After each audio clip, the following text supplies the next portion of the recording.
Bismillahirrahmanirrahim, je vais vous parler dans cette vidéo d'un sujet capital puisqu'il s'agit de ne pas annuler, de réussir le deuxième pilier de l'islam, la prière. Je vous invite vraiment, si vous avez quelques minutes, à rester jusqu'à la fin, à visionner la vidéo entièrement et à la partager, Inch'Allah. Il y a une parole qu'a prononcée un imam que j'ai particulièrement appréciée à propos de la prière. Il a dit « Arrangez votre prière et Allah subhanahu wa ta'ala arrangera votre vie ». Qu'Allah subhanahu wa ta'ala nous accorde de parfaire nos prières. Sans transition, on passe directement à ces 4 actes qui annulent la prière.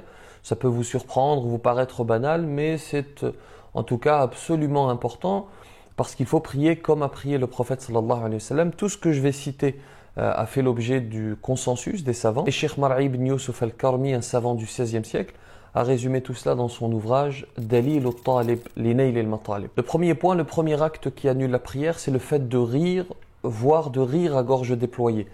Alors, je vais essayer d'être précis. Je dis bien rire et rire à gorge déployée. Je ne dis pas sourire. Sourire, ça n'annule pas la prière. Si par exemple, vous êtes en train de l'accomplir, que vous avez votre enfant, votre bébé qui est à proximité, bien qu'il soit recommandé de s'isoler pour faire sa prière, pour se concentrer. Mais si à un moment donné, vous avez votre enfant qui fait un acte qui vous fait sourire, alors votre prière est valide, vous la poursuivez. En revanche, si vous riez, alors les savants donnent la définition. Ils disent, donc ils définissent le sourire, que vous connaissez. Ils disent ensuite rire, ad-dahik, c'est le fait de rire avec plus de 2 lettres. Et rire à gorge déployée, ce que l'on appelle al-qahqaha, c'est le fait de rire très fort. Donc cet acte, si vous le faites pendant la prière, alors votre prière est invalide. Deuxième chose qui annule la prière, s'il y a des impuretés sur votre corps ou sur votre vêtement, ou là où vous priez, à proximité de là où vous priez. Si c'est le cas, votre prière est invalide, il faut la recommencer, la refaire, bien entendu après avoir retiré les impuretés. Certains savants comme Az-Zuhri, Mujahid, Al-Shafi'i expliquent que si vous ne le saviez pas, si vous ne l'apprenez qu'après avoir terminé votre prière, c'est-à-dire je finis ma prière et je m'aperçois qu'il y avait des impuretés, eh bien ils disent vous n'avez pas à refaire votre prière, mais les autres explique qu'il faut tout de même la refaire. Petite précision pour terminer sur ce point, si pendant votre prière vous vous rendez compte qu'il y a des impuretés sur votre vêtement par exemple, et que vous avez la possibilité de le retirer, imaginons que vous ayez un pull, vous vous apercevez que ce pull est porteur d'impuretés, vous le retirez pendant votre prière et vous poursuivez, vous la terminez, vous terminez cette prière avec le t-shirt que vous avez en dessous. Troisième acte qui annule la prière, lorsque vous priez derrière quelqu'un, derrière un imam donc. Alors je fais cette précision parce que certains pensent que l'imam, c'est l'imam qui est à la mosquée. N'importe qui dirige la prière, on le qualifie d'imam, il dirige la prière. Lorsque vous priez derrière un imam, eh bien, si vous le précédez dans la prière, votre prière est invalide. Si vous le précédez intentionnellement, c'est-à-dire avant même qu'il ne s'incline, vous vous inclinez.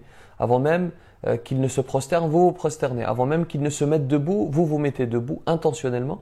Eh bien, votre prière est invalide parce que le prophète sallallahu alayhi wa sallam a dit « La tasbiquni bir-ruku'i wala bis-sujudi wala bil-qiyam » Ne me précédez ni dans la génuflexion, ni dans la prosternation, ni dans le fait de se mettre debout. Il est vrai que parfois, certains sont pressés et pensent que la prière va se terminer plus vite s'ils devancent l'imam.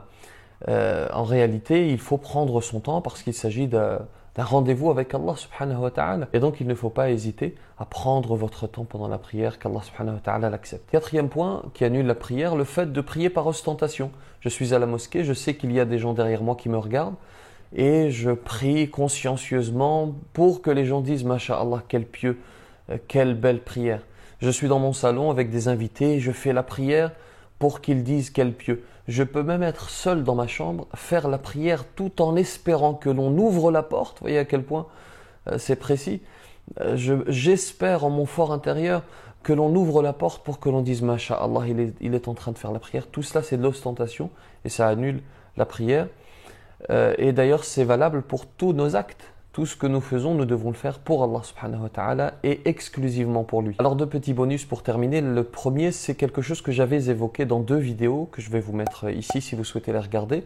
C'est le fait de ne pas bouger la langue et les lèvres pendant la prière. Si vous ne les bougez pas, en réalité ce n'est pas une récitation. Vous n'êtes pas en train de réciter le Coran, mais vous pensez. Il faut absolument, comme indiqué dans ces vidéos, absolument bouger votre langue et vos lèvres. La deuxième chose, c'est que certains disent que si vous fermez les yeux, votre prière n'est pas valide. C'est faux.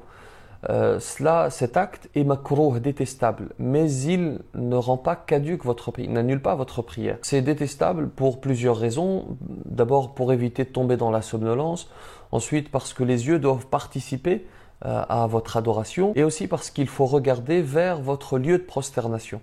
Maintenant, si vous êtes dans un endroit dans lequel il est préférable de fermer les yeux pour ne pas voir certaines choses et pour, dans ce cas, accentuer votre concentration, alors vous pouvez le faire. Mais s'il n'y a pas de raison, alors il faut faire comme faisait le prophète sallallahu alayhi wa sallam, il faut regarder vers le lieu de votre prosternation. Je vous remercie pour votre attention, j'espère que cette vidéo sera utile, qu'Allah subhanahu wa ta'ala nous facilite de parfaire nos prières. Je vous laisse